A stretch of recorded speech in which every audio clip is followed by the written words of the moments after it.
Tiger fans, round one is just around the corner for us against Carlton, and the one question that I still don't know the answer to, and neither do the other guys on the show, is who is the third tall forward that we're going to roll with for round one? And maybe for the bulk part of the 2025 season, to be honest. There's a few different options, and we just don't know where we're going to land with it. Before we get stuck into that though, if you're a Richmond supporter and you like the Tiger content, make sure you hit that like and subscribe button. It really helps us out, and we love and appreciate all the support. The key forwards is an interesting spot for 2025. We're obviously going to have Tom Lynch as our main man up forward, who's been cleared to play from round one, thank goodness.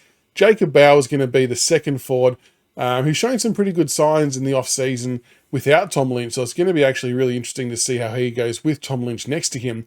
I actually think he's going to go to another level. He's going to get a bit more opportunity on a second defender rather than being the main man, which he's not really built for at this stage of his career, so that's going to be a good thing.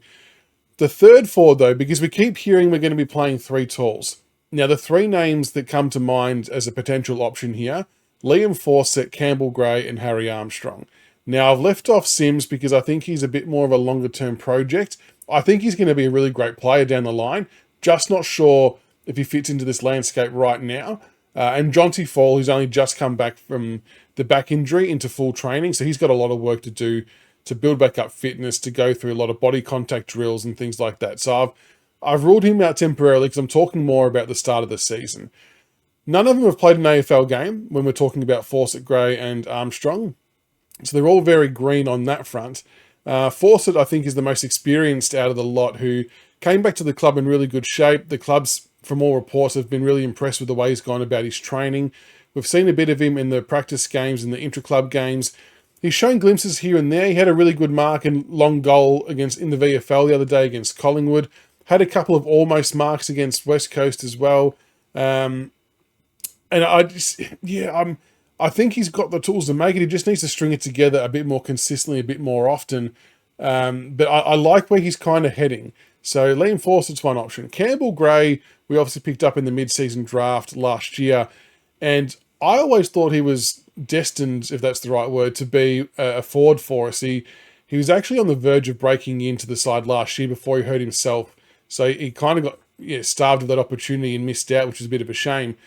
But from what I've seen of Campbell Gray recently, his game against the Collingwood VFL side, he was playing as a defender and actually was really, really good, taking a lot of intercept marks, lots of great spoils and things like that. So it's kind of thrown a bit of confusion into the conversation about, is he an option to be the third tall forward?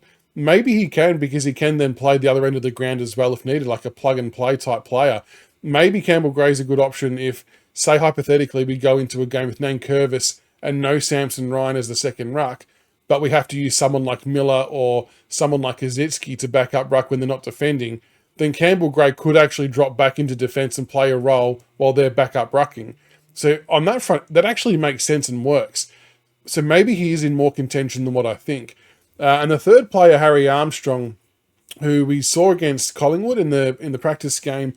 And look, we've said it before, but even though he only got the 4 disposals, it was his attack of the contest, crashing packs, he's flying for his marks. He got 4 tackles, which I thought was a really, really good sign for a young key forward to lay 4 tackles inside 50.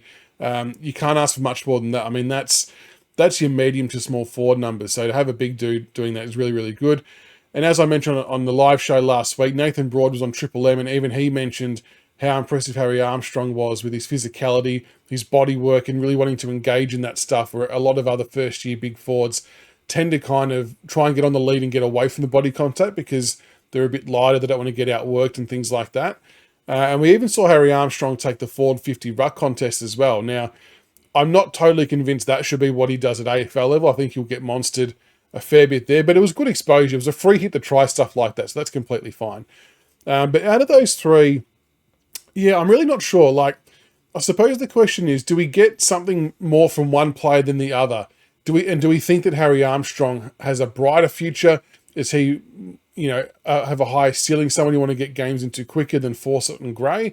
Or is it horses for courses depending on matchups?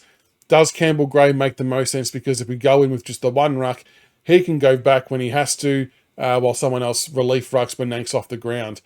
Based on structure and flexibility in the lineup, I'm actually almost thinking Campbell Gray could be the man to do it. And even in that West Coast practice game, he did take a couple of really nice lead-up marks at the start of the game and then got chucked into defence and did some good things there too. So he seems really versatile. So I think I'm going to go with Campbell Gray personally. I know I did say Harry Armstrong on the live show on the week just gone, but after thinking about it more and thinking about the flexibility options it opens up and what Campbell Gray can offer at both ends of the ground, I think he's worth a shot. He's worth a shot to try as the centre-half forward, as the third tall forward for us, with that added flexibility that he can go into defence as well when someone else is relief rucking. But it's definitely open for interpretation. I'm sure there's going to be tons of different thoughts out there. So let us know in the comments below who's going to be the third tall forward to go alongside Lynch and Bauer. Maybe it's none of Fawcett, Gray and Campbell. Maybe you've got someone else in mind. Feel free to chuck them in there as well. Keen to hear what you've all got. And it's going to be interesting to see who we go with for round one. So until the next video, go Tigers.